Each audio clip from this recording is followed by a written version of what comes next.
क्या आप एफआईज और डीआईज के ट्रेड हैक करना चाहते हैं कि आप किसी भी स्टॉक में सबसे पहले एंट्री लें? इस तरह की आपने बहुत सारी चीजें सुनी होगी, लेकिन आपका ये सवाल जरूर होना चाहिए कि क्या हम ऐसा कर सकते हैं, और अगर हम ऐसा कर सकते हैं तो क्या इससे हम बड़ा प्रॉफिट बना सकते हैं। आज की वीडियो में हम यही जानेंगे। और सबसे इंपॉर्टेंट बात ये होने वाली इस वीडियो की कि इस वीडियो के अंदर मैं आपको जो कुछ भी बताऊंगा वो एज इट इज आप ये सुनेंगे राकेश झुंझुनवाला जी के मुंह से।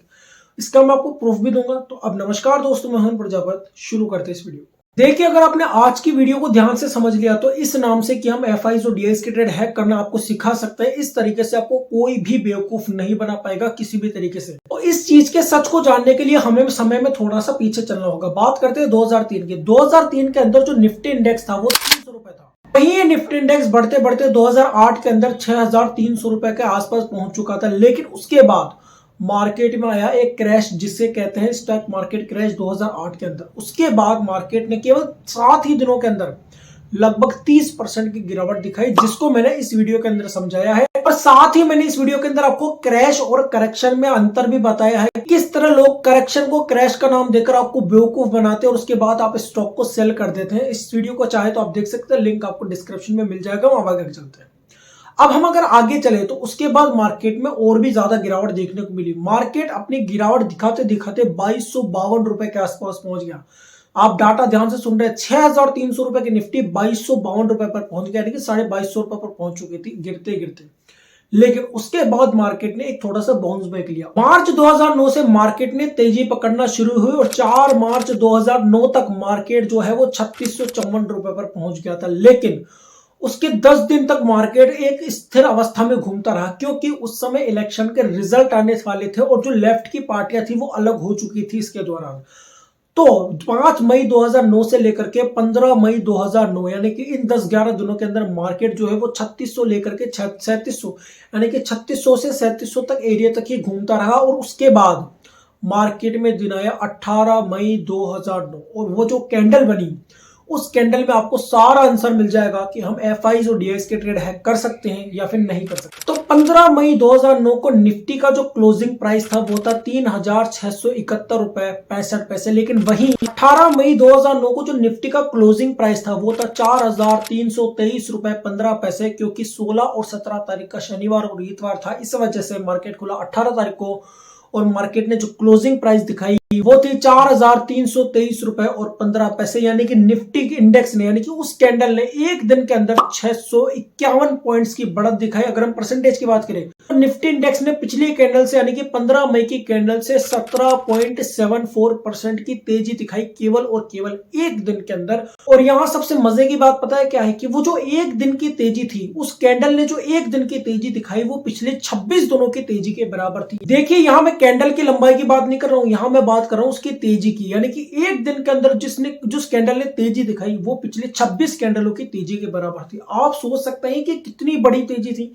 एक दिन के अंदर किसी ने सोची नहीं थी कि इतनी बड़ी तेजी आ जाएगी। लेकिन अब आप क्वेश्चन पूछिए, इतनी बड़ी तेजी लाने के लिए कितना पैसा डाला गया होगा इंडेक्स के अंदर, कितना पैसा डाला गया होगा स्टॉक मार्केट के अंदर, आप सोच सकते हैं। लेकिन यहां इंटरेस्टिंग बात पता है क्या, अगर आप उस दिन का डाटा देखेंगे ना तो किसी एफआईज ने नहीं लिया, किसी डीआईज ने नहीं लिया, किसी बिगेस्ट इन्वेस्टर यानी किसी दिग्गज इन्वेस्टर ने नहीं लिया, किसी म्यूचुअल फंड कंपनी ने नहीं लिया, किसी इंश्योरेंस कंपनी ने नहीं लिया।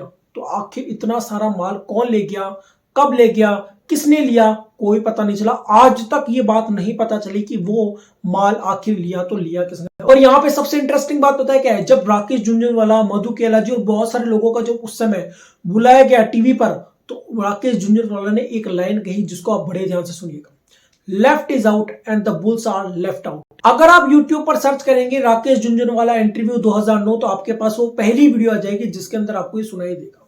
तो यहां इंटरेस्टिंग बात पता है क्या है कि अगर कोई व्यक्ति माल ले रहा है स्टॉक मार्केट के अंदर तो किसी को नहीं पता चलेगा कि सर वो आखिर एफआईज ने लिया, डीआईज ने लिया। अगर आप 2008 की पूरी स्टोरी को सुनेंगे तो आपको ऐसे हजारों कहानियां मिल जाएगी जिसमें उनके मालिकों तक को नहीं पता है कंपनी के कि आखिर उनका माल कौन ले रहा है, कौन बेच रहा है। तो यहां से हमें यह समझ में आता है कि हम एफआईज और डीआईज के ट्रेड हैक नहीं कर सकते। लेकिन अब हम एक सिनेरियो लेकर चलते हैं कि मान लीजिए कि हम ऐसे कोई टेक्निक ले भी आते हैं या फिर कोई ऐसा तरीका खोज भी लेते हैं, या फिर हम वॉल्यूम को देखकर या फिर और भी चीजों को देखकर, इंडिकेटर को देखकर या किसी चार्ट पैटर्न को देखकर हम ये अंदाजा लगा सकते हैं कि एफआईज और डीआईज ने किसी स्टॉक में पैसा लगाया है, ठीक है। लेकिन फिर भी क्या हम उससे पैसा बना सकते हैं? यानी कि एफआईज और डीआईज के ट्रेड हैक करने के बाद भी क्या हम उससे मोटा मुनाफा बना सकते हैं? तो इसका आंसर होगा नहीं बना सकते। मैं आपको समझाता हूं क्योंकि एफआईज का विजन अलग है उस स्टॉक के प्रति और आपका विजन अलग है उस स्टॉक के प्रति। इसे मैं आपको एक एग्जांपल से समझाता हूं। मान लीजिए कि मैंने एक स्टॉक चुना है जो कि पेनी स्टॉक है, जिसका नाम है टाइसन। उस स्टॉक का नाम है टाइसन और अभी उसकी प्राइस है 4 रुपए।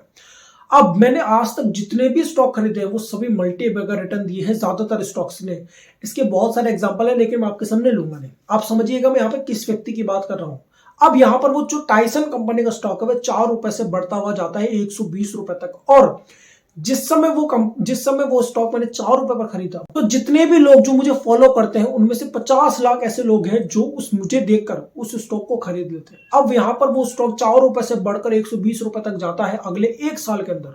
अब यहाँ पे सबसे इंटरेस्टिंग बात पता है क्या है? उस 120 रुपए तक पहुंचते पहुंचते यहां से लगभग 99% लोग निकल जाएंगे, क्योंकि इतना ज्यादा मुनाफा उन्होंने आज तक अपनी जिंदगी में देखा नहीं होगा। भले ही वो मुझे फॉलो कर रहे हैं, भले ही वो मुझे देख रहे हैं, लेकिन फिर भी ज्यादातर लोग, कोई 40 पर निकल जाएगा, कोई 50 पर, कोई 70 पर, कोई 80 पर, बहुत बहुत कुछ गिने चुने लोग होंगे जिन्हें परसेंटेज में भी नहीं गिन सकते जो 120 तक जाएंगे। लेकिन अब यहां पर दूसरा पड़ाव चालू होता है। यहां पर वो स्टॉक 120 रुपए पर जाकर घूम जाता है नीचे की ओर। अब की बार वो 70 रुपए, 60 रुपए, 50 रुपए इस तरह से धीरे धीरे गिरता रहता है। अब मैं आपसे एक बात कहूं, जितने लोग, जो कुछ लोग लुके हुए थे 120 रुपए पर, अब वो भी धीरे धीरे निकलना शुरू कर देते हैं, क्योंकि अब उनका प्रॉफिट एकदम से बहुत तेजी से घटना शुरू करता लग जाता है और उसके वजह से वो पैनिक में निकलना शुरू कर देते हैं। वो स्टॉक 40 रुपए पर जाकर 30 रुपए पर आकर 20 रुपए तक आ जाता है। अब यहां पर एक बात कहूं, सिर्फ और सिर्फ वो एफआईज, अगर उस एफआईज ने उसमें पैसा लगाया है तो वही रहेगा। यानी कि